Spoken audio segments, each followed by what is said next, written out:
¿Cómo está, Camilo? Muy bien, un gusto, ¿ah? Sí, está de paseo o de trabajo en Nueva York. Exactamente, digamos de paso, no de paseo exactamente, sí, no de pero paso. estamos aprovechando. Sí. He estado participando en un tribunal que es parecido a lo que vamos a organizar en Washington, entonces aproveché el día para poder estar aquí.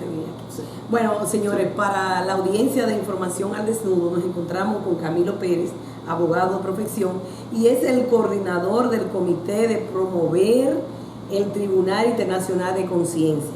Nos encontramos en el local de Family for Freedom en la parte baja de Manhattan. Camilo, ¿qué es eso, Tribunal Internacional de Conciencia, y de dónde llegó? Vaya, mira, es un proyecto que nació hace 5 años, precisamente en la Ciudad de México, y nació como resultado de la iniciativa de más de 500 organizaciones y personas en más de 60 países. Fue un intento de realizar un juicio enfocado al tema de los derechos de los migrantes, pero a escala mundial. O sea, no solo el maltrato, la injusticia contra los migrantes en Estados Unidos, sino en México también, por ejemplo, con los migrantes en tránsito, y también en Europa, en Asia, etc. Entonces, tendimos una red bastante amplia. De ahí nació la iniciativa que se va a realizar aquí en Nueva York el 25 y 26 de septiembre. Es un proceso que se ha ido, tejiendo durante esos últimos 5 años, pero el intento en estos momentos es responder a la crisis de los derechos humanos en México, que ha llegado a un punto agudo, especialmente. O sea, el Tribunal de Conciencia está, la base realmente la está haciendo en México. O sea, ahí es que está sentado ahora mismo, que tiene proyecciones internacionales. Exactamente, y es un poco, posicionar el tema de México ante la comunidad mundial, pero concretamente aquí en Nueva York, ante la comunidad de los migrantes de Nueva York. Eso, podríamos decir que es un angelito que está comenzando a despertar sus alas para defender a los indefendibles. Exactamente. Porque realmente el problema de la migración de los inmigrantes es una situación muy triste, porque donde quiera que van no tiene papeles, no puede hacer nada, no es un ser humano, no tiene derecho, no te podemos hacer lo que queremos. Entonces el Tribunal de Conciencia quiere resarcir un poco y también al mismo tiempo darle una especie de apoyo a este grupo, a esta gran población mundial que no sabe exactamente por dónde anda la población mundial de inmigrantes sin documentos. No sé si usted tendrá ese dato. Estamos hablando de más de 160 millones a escala mundial. Pues en Estados Unidos podemos pensar que simplemente la comunidad de origen mexicano es de más de 30 millones de personas. De esas, hay más de 10 millones que tienen el problema de la falta de documentación, ¿no? De ser trabajadores indocumentados o indocumentadas y sujetos a deportación y a todo lo que eso implica, ¿no? Pero hay otros 20 millones que ya son hijos de los mexicanos que llegaron acá, ¿no? Pero eso se reproduce, pues claro, en la comunidad colombiana, dominicana, centroamericanos, etc. Estamos en ese sentido acercando el trabajo del tribunal a esa base de los migrantes en Estados Unidos, y Nueva York como la ciudad más representativa en Estados Unidos de esa diversidad. Usted habla de 60 millones de personas. Estamos hablando de 160 millones en el mundo. En el mundo. 160. 160. En el mundo entero. Que son contabilizados, como migrantes oficiales, formalmente. Pero sabemos también que es muy difícil sacar esos cálculos, ¿no? Porque realmente la gente también huye, ¿no?, de ese tipo de contabilización, porque no confía, ¿no?, en los gobiernos, ¿no? Y se les niegan los servicios, además, por eso, ¿no? Recientemente hemos estado oyendo noticias sobre la situación de Europa con las personas que vienen huyendo de las guerras, de la destrucción de Libia, de Arabia, de todos esos sitios que están huyendo y se están alojando en Europa. Exacto. Pero lo más triste de todo esto es que se están quedando en el mar, una cantidad enorme de personas, y a quién le importa. Exacto. El tribunal también pretende tratar de trabajar, porque ustedes hablan internacional, me imagino que están focalizados en México, pero ¿cuál va a ser las expectativas de trabajo a nivel internacional que ustedes van a tener? También ahí mismo, tal la situación que se está viviendo en República Dominicana con los nacionales especialmente nacionales haitianos, Claro. que hablan de un problema de nacionalizar o de regularizar el sistema migratorio de República Dominicana, pero específicamente a quienes más afecta es a los nacionales haitianos por la cantidad de personas que viven allí. ¿Qué es lo que piensa hacer el Tribunal a nivel internacional? Esta reunión, son varias preguntas a la vez. Esta reunión pretende, la reunión del 25 y 26 de septiembre pretende hacer una especie de coalición internacional. ¿Qué es lo que realmente se persigue? Sí, yo creo que es por ahí precisamente, digamos, la iniciativa tiene que ver en estos momentos, el enfoque es la situación en México y cómo eso impacta en Estados Unidos. Pero a partir de ahí es ubicar la problemática de México ante un análisis mundial, ante el escenario mundial. Y lo que estamos viendo es que lo que está pasando en México, por ejemplo, no solo implica la migración. Sí. ¿Y miro para allá o mejor? No, como quiera, vamos conversando. Sí. Okay. Entonces, la idea es que estamos tratando de posicionar el tema de México ante el escenario mundial. Y lo que estamos diciendo es que lo que se está dando entre México y Estados Unidos, por un lado, lo que vemos en la frontera entre México y Estados Unidos, que también es donde la gente muere en el desierto, sí. Por ejemplo, muere en el trayecto. De hecho, acaban de descubrir en estos últimos días unas fosas comunes, masivas, en la frontera de Texas, con cientos de personas, ¿no? Que ni siquiera han sido identificados todavía. Además de los que mueren en el desierto, se calcula uno que muere cada día, ¿no? Sí. En el desierto desde el 94. Está esa problemática. Mientras tanto, México también es escenario del movimiento masivo de personas de Centroamérica y de la región andina. Y sabemos que más y más México está jugando el papel del gendarme, digamos, de Estados Unidos, cerrando su frontera sur para que ni siquiera llegue la gente a la frontera norte, ¿no? Entonces son como eslabones, ¿no? Como parte del mismo rompecabezas.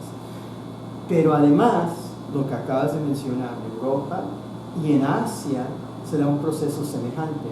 O sea, muchos migran de Asia, de los países que tienen conflictos armados, sí. Como Irak, como Afganistán, migran por el mar hacia Australia e igual mueren en el trayecto, ¿no? Son náufragos. Entonces, lo que consideramos es que en el fondo es una problemática mundial y que hay factores comunes que motivan estos flujos y que producen esta necesidad de la gente migre para sobrevivir. O sea, es migración como sobrevivencia. Sí. Y es una realidad. Por ejemplo, nosotros no podemos pedirle a estas personas que están en Irak, que están en Libia, que están en Siria, que no corran a buscar sobrevivir, porque están tratando de sobrevivir ante un país que estaba estable, como el caso de Libia, que era uno de los países incluso más ricos de la parte de África, según tengo entendido. Exacto. Y hoy se ha convertido en un país miserable, se puede decir, claro. Donde no se respetan los derechos humanos, donde la sobrevivencia es terrible. Entonces es lógico que la gente decida salir a buscar una opción de vida. Porque es la única opción viable, ¿no? Digamos, en México hay una región que es la de las más pobres de México, de la montaña de Guerrero, sí. Donde se ha definido un proyecto en términos de esta alternativa, migrar o morir. Sí. Migrar o morir, ¿no? Entonces eso es lo que está en juego, es la vida misma, la vida misma. Y es la posibilidad de una vida digna en las comunidades de origen que motiva la migración. Sí, decía que, por ejemplo, la migración hay que verlo mundial, yo estoy de acuerdo con usted, porque si vemos, por ejemplo, lo que está pasando en Irak, lo que está pasando en Libia, que Libia era un país supuestamente de los más ricos de África, ¿y qué está convertido hoy? ¿Y por quién lo convirtió lo que es hoy? Y lo más lamentable de todo esto, Camilo, es que los culpables de la tragedia que está viviendo en Libia son los que están cerrándole la puerta a las personas que están emigrando. Yo no sé si usted podría ampliar un poquito eso. Pero... Claro. Y lo que sucede ahí también es que los países de Europa utilizan a países como Libia para bloquear los flujos, para contener los flujos. Es lo mismo que Estados Unidos está haciendo con México. O sea, quiere que México pare los flujos del sur. En el caso de Libia son los flujos que vienen del África subsahariana, más al sur, ¿no? Que pasan por Libia, porque Libia es el camino, digamos, ¿no? Sí. Para acercarse más a Europa, ¿no? Lo mismo están haciendo con Marruecos, por ejemplo, que queda en la misma costa del Mediterráneo, ¿no? Es tratar de contener los flujos, pero no es atender las causas que producen los flujos en los países de origen, ¿no? Es ponerle como un tapón, Sí. ¿no? Pero no es resolver el problema fundamental, que es por qué la gente migra. La gente migra porque hay pobreza, la gente migra porque hay desigualdad, la gente migra porque hay discriminación y porque son países que están siendo saqueados económicamente en cuanto a sus recursos. Y también está el problema de la violencia. Porque, Claro. por ejemplo, en Irán y Libia, Siria, hay una situación terrible de asesinato diario, no se sabe cuántas personas matan a diario. Exacto. Y están metidos en el fuego de la guerra, en el fuego cruzado. O sea, todo eso también es parte de todo aquello. Son los conflictos armados, digamos, y es una combinación de todas esas causas, ¿no? Pero todo eso básicamente se puede atribuir a las mismas causas, que es la injusticia, ¿no? La injusticia. Entonces, digamos, ¿cuál es el proyecto del tribunal? Es enfrentar y hacer visible esa injusticia. Ahí voy para el Tribunal Internacional. Claro. Legalmente, ¿cómo podrá el Tribunal Internacional defender a los inmigrantes? Miren, yo creo que aquí estamos hablando de una tradición que ha creado lo que se definen como tribunales de conciencia. O sea, no son tribunales que tienen un ejército, que tienen una policía, lo que tienen es la fuerza de la opinión pública y lo que definimos como la fuerza de la conciencia. Es generar conciencia para generar cambios. Eso quiere decir darle la palabra a las víctimas de estas violaciones de sus derechos para denunciar esos casos y obligar a los gobiernos a que escuchen. Entonces eso quiere decir que el Tribunal Nacional de Conciencia va a tener que trabajar en la población directamente. Exactamente. Va a tener que formar organismos locales que hasta ahora se están haciendo eso, solamente está pasando eso en México o aquí ya hay organismos locales en Nueva York. Pues digamos que precisamente es el momento de intentar ese aterrizaje aquí en Nueva York con las organizaciones. Por eso estamos hoy, gracias a pues su generosidad, su gentileza, la organización Families for Freedom, Familias para la Libertad, sí, nos están ofreciendo el espacio y ellos van a estar participando en este proceso. Estamos convocando a otras redes, falta convocar muchas más, este es solo el inicio del proceso, pero la idea es que haya esta convocatoria amplia para el 25 y 26 de septiembre. Ahora, ¿por qué en septiembre? Hay dos motivos. Sí. Uno, es el primer aniversario de la desaparición masiva de los 43 estudiantes de Ayotzinapa, que muchos en Nueva York conocen, sí, el caso por la caravana que estuvo acá. Entonces estamos marcando ese aniversario. O sea, digamos, uno de los objetivos del tribunal es conmemorar esa fecha, honrar a las víctimas y darle la posibilidad a sus representantes, padres, estudiantes, etcétera, de Ayotzinapa, para seguir insistiendo en la demanda de justicia en ese caso. Eso se vincula también con el tema de los migrantes, porque la región de la que vienen los estudiantes de Ayotzinapa es de las más pobres de México, esta región de la montaña de Guerrero, donde precisamente la mayoría de la población migra por sobrevivencia. Por eso hablábamos de este lema de migrar o morir. Entonces se vincula el tema directamente, está entrelazado el tema de la migración, el tema de la pobreza y el tema de la violencia, como decía usted, en cuanto a la violencia dirigida, la represión política contra los movimientos sociales en México. Todo eso viene junto. Entonces, cuando denunciamos la injusticia en México, la denunciamos desde esas múltiples perspectivas, ¿no? Hábleme un poquito más en detalle de la reunión del 25 y 26. ¿Qué pretenden ustedes hacer? ¿Cómo se va a organizar esto para ir ayudando en cuanto a programar esto para que la gente vaya defendiéndose y vaya teniendo una idea de qué va a pasar en septiembre? Pues mira, hay otro elemento también. No solo es la fecha del primer aniversario de Ayotzinapa, sino también va a haber en la ONU, en Naciones Unidas, aquí en Nueva York, va a haber una cumbre mundial sobre el tema del desarrollo y sobre la necesidad de fijar nuevas metas de lo que se define como el desarrollo sustentable. o el desarrollo sostenible. Eso se va a realizar la mañana del 25 de septiembre y va a estar el Papa Francisco por primera vez ante la ONU planteando la agenda ya un poco transformada de la Iglesia ante el tema de la injusticia. Entonces, en cierto sentido, estamos tomando como inspiración ese momento que va a ser bastante histórico, los planteamientos que él va a hacer esa mañana, el primer Papa latinoamericano, después de todo, que ha estado moviendo ahí bastante con el tema de la ecología recientemente, ¿no? Su encíclica más reciente, con su viaje a América Latina, precisamente a Bolivia, Ecuador, a Paraguay, etcétera, próximamente irá a México. El hecho de que viene a Nueva York también es muy importante porque él trae, además de los temas que mencioné, el tema de la migración. Él se ha apersonado en la defensa de los migrantes, precisamente como decía Oscar al principio, que son las víctimas de estos naufragios, de estos trayectos tan peligrosos por el desierto y por el mar. Y él los ha recibido en la isla de Lampedusa, ahí en el Mediterráneo, precisamente esos grupos, ¿no? Entonces estamos un poco tratando de que se sintonice lo del tribunal con esos acontecimientos y con ese momento de toma de conciencia en la ONU y en el área metropolitana de Nueva York sobre estos temas. Entonces, ¿el tribunal va a tratar de ser parte de ese encuentro o va a ser un encuentro paralelo? Va a ser paralelo, porque no va a haber acceso directamente, eso es para los diplomáticos, etc. Pero nuestra idea es que haya una repercusión y una resonancia. Y que lo que diga el Papa esa mañana sea algo que se refleje también en las deliberaciones y en los testimonios que se van a presentar ante el tribunal.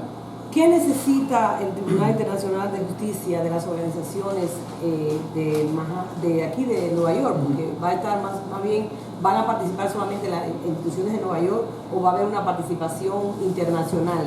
Sería la pregunta. Son organizaciones internacionales, nacionales y locales. Okay. Hay un ejemplo, hay una red que se ha construido desde México, desde las comunidades de origen, es la Asamblea Popular de Familias de Migrantes, APOFAM, que van a estar presentes hoy acá, que tienen referentes, por ejemplo, en Guerrero, en Tlaxcala, en Oaxaca, en estados de migración masivas a Estados Unidos, pero que también están presentes acá en Manhattan, en Queens, en el Bronx, etc., y que van a estar participando en el tribunal. Con ellos vamos a organizar un festival cultural la noche del sábado, que va a ser un poco la clausura del tribunal, que lo más probable es que sea en el Migrant Center, que está aquí nomás en la iglesia de San Francisco de Asís, ¿no? Donde precisamente hay rumores de que podría llegar el Papa, ¿no? a esa iglesia, ¿no? Porque coincide con todo lo que estábamos comentando.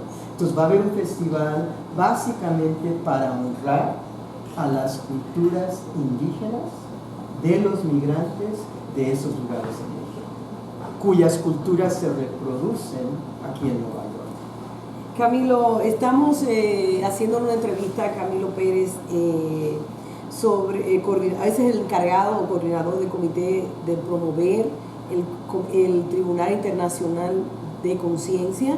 Queremos que usted nos dé un mensaje final, que usted le dice a la población en sentido general, a nuestra audiencia, información al desnudo, cuál es el mensaje final que usted le da sobre esto, y la invitación de hecho es para el evento de septiembre.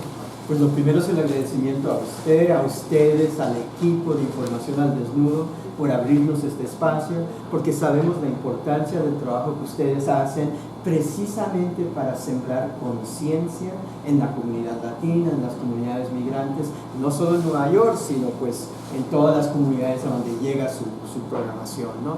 La importancia de un sitio web como el de ustedes que reproduce este tipo de información para nosotros es básico. Entonces el agradecimiento a ustedes por eso, y además a los radioescuchas, a los que les llegará este mensaje, es la convocatoria más amplia para que nos acompañen en septiembre, que estén físicamente presentes el 25 de septiembre, viernes, de 6 a 9 de la noche en New York University, en el edificio Kimmel Center. Está la información aquí en un volante que podemos difundir. Y luego todo el día sábado, ahí mismo en Washington Square, en el sur de Manhattan, en la parte baja de Manhattan, se van a realizar las audiencias del tribunal de 9 a 5 el sábado 26 de septiembre. Entonces, las y los esperamos para que traigan sus testimonios, sus denuncias y que sus organizaciones y sus redes y colectivos nos acompañen también.